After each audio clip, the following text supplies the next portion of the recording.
नमस्कार, मी संजय बोकरे. आपण पाहताय जनप्रवास लाईव्ह. सुनेत्राताई पवार राष्ट्रवादी अजितदादा पक्षाच्या अखेर राष्ट्रीय अध्यक्षा बनल्या आणि ते बनणार होत्याच. आता विश्लेषणाचा मुद्दा ह्याच्यात आहे, ह्याच्यात देवाभाऊंचीच म्हणजे भारतीय जनता पक्षाची काय मुत्सद्देगिरी आहे, हा विश्लेषणाचा खरा मुद्दा आहे. रोहित पवार आक्रमक झालेले आहेत. रोहित पवार अजितदादांचा घातपातच आहे, हा अपघात नाही असं त्यांचं दाखवण्याचे प्रयत्न सुरू आहेत. बोलताना काय काय वेळेला बोलतात मग घातपात आहे की अपघात आहे, पण तपास होत नाही आहे, तपास जाणून बुजून केला जात नाही आहे. आणि भारतीय जनता पक्षाकडनं मात्र बोललं जाते की तपास योग्य दिशेनं चालू आहे.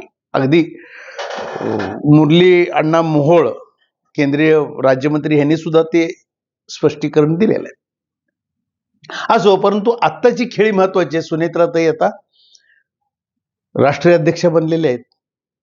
पटेल तटकरे हे दोन टार्गेट होतं शरद पवार गटाकडनं, म्हणजे अर्थात रोहित पवारांच्याकडनं. हे दोघ जण टार्गेट केलेले आहेत आणि त्याच्यामध्ये नंतर भुजबळ आणि मुंडे यांचंही सुद्धा नाव जोडलं गेलंय. परंतु जास्त करून पटेल आणि तटकरे हे अजितदादांची कुचंबणा करत होते वगैरे वगैरे आणि बरेच आरोप होत होते. परंतु आता हा डाव, सगळा जो डाव खेळला जातोय हा भारतीय जनता पक्षाकडनं खेळला जातोय. बरोबर राजकारण कुठं न्यायचं आणि कुठं थांबवायचं हे भारतीय जनता पक्ष आणि दिल्लीश्वर अमित शहाचं लक्ष ह्याच्याकडे जास्त आहे. शरद पवार सध्या जास्त काहीच बोलत नाहीत, तब्येतच त्यांची बरोबर नाहीये, ठीक नाहीये. आणि सुप्रिया सुळे नरोवा कुंजरोवा अशी भूमिका, म्हणजे स्पष्ट काही बोलू शकत नाहीत, म्हणजे ड्वेल परिस्थिती, ते काही सांगू शकत नाहीत नक्की काय. तपास झाला पाहिजे, चौकशी झाली पाहिजे, रोहित न करतोय तो चांगलं करतोय असंही बोलतात त्या. आणि म्हणजे त्यांना दोन्ही दरडीवर हात ठेवायचे आहेत की काय कळत नाही.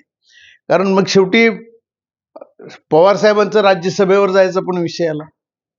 आणि आता इकडे मात्र ह्या तटकरे आणि पटेल यांनी बरोबर गेम खेळली. सुनेत्राताईंना राष्ट्रीय अध्यक्ष आणि त्यांना पूर्ण भारतीय जनता पक्षाची साथ असल्यामुळं अजितदादा राष्ट्रवादी पक्ष हा भक्कम. आता पार्थ पवार यांना राज्यसभेवर ते पाठवतील असं एकंदर चित्र आहे. अशा वेळेला आता विलिनीकरणाचा तर विषय संपून गेलाय. विलिनीकरणाचा विषय संपल्यामुळं आता जास्त जोमानं सुनेत्राताई कामाला लागतील अशी परिस्थिती दिसते. आणि रोहित पवार जेवढा जोर करायला लागलाय आता त्याच्यापेक्षा डबल जोर तटकरे आणि पटेल यांच्याकडनं होणार असं चित्र आहे. आणि भारतीय जनता पक्ष त्याला ताकद देईल. देवाभाऊंची कूटनीती आणि मुत्सद्देगिरी याच्यामध्ये दिसून येणार.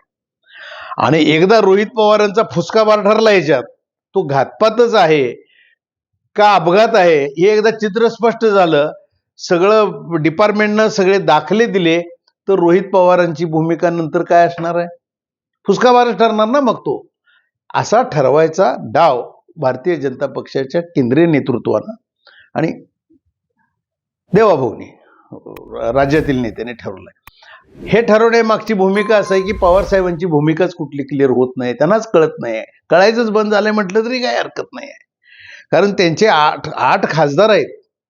बाहेरनं पाठिंबा देणार हे नुसतंच वावड्या उठल्या त्या का? मग तुम्ही पाठिंबाही देत नाहीये, धड काही बोलतही नाही आहे. तुमचे संबंध केंद्र स्तरावर अतिशय चांगले आहेत, पण भूमिका काहीतरी ठाम घ्यावी हे शरद पवारांना सुद्धा कळत नसावं. आणि सुप्रियाताई कमी पडतात त्याच्यामध्ये. पवारांनी आता काहीतरी ठाम भूमिका घ्यायला पाहिजे होती. खासदार सगळी चिडून आहेत. खासदारांना काही करून सत्तेत जायचंय, त्यांना आमदारांनाही सत्तेत जायचंय. एकंदरीत पवार साहेबांच्या सक्रिय न होण्याच्या भूमिकेमुळं नुकसान होणार आहे. ते शरद पवार राष्ट्रवादी पक्षाचं नुकसान होणार आहे. जयंत पाटलांची पण भूमिका अजून ठाम नाही. जितेंद्र आव्हाड सुद्धा शांत आहेत. काय करावं हे त्यांना सुचत नाही. आणि देवाभाऊंची कूटनीती जोरात आहे. आता राज्यसभेची पण निवडणुकीत शरद पवारांना काय भूमिका घ्यावी, कसं घ्यावं, राज्यसभेवर तर पाठवलं पाहिजे ही आग्रहाची भूमिका सगळ्यांची आहे, पण मताचं गणित जमत नाही. आणि त्यात आता सुनेत्राताई पॉवरफुल, परत त्यांना पूर्ण ताकद देणार भारतीय जनता पक्ष. ते म्हणतील ते होणार. अशा वेळेला मग परत शरद पवारांची मदत घ्यायची काही गरजच नाही आहे ना आता यांना.